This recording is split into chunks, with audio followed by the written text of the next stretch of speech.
ATM Azharul ইসলামের মুক্তি দেরিতে হওয়ায় জামাত হতাশ না হলেও বিস্মিত ও ব্যথিত হয়েছে বলে মন্তব্য করেছেন দলের সেক্রেটারি জেনারেল অধ্যাপক মিয়া গোলাম পরোয়ার।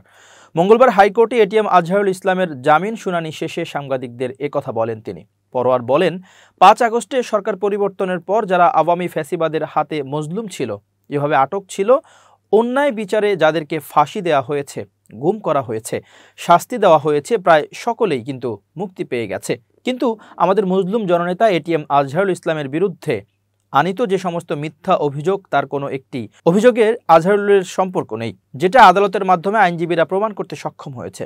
এরপরও ৮ মাস অতিবাহিত হলেও এখনও তিনি জামিন পাননি। তিনি বলেন, আজহারুলের জামিন না হওয়ায় সারা দেশে আমাদের নেতাকর্মী, লাখ কোটি শুভাকাঙ্ক্ষী যারা ন্যায় বিচারের পক্ষে, তারা ব্যথিত হয়েছেন। জামায়াতের এই নেতা আরও বলেন, তবে আমরা হতাশ নই, কারণ আদালতের কাছে আমরা সুবিচারের জন্য এসেছি। আমরা আশা করি আদালত আমাদের সুবিচার করবেন। আমাদের সম্মানিত আইনজীবীদের কাছে আমরা ধৈর্য ধরব।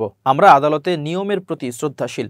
তিনি আরও বলেন, আমরা হতাশ না হলেও ব্যথিত হয়েছি। এতদিন পরেও তার জামিন না হওয়ায় এই দায় আমাদের সবার।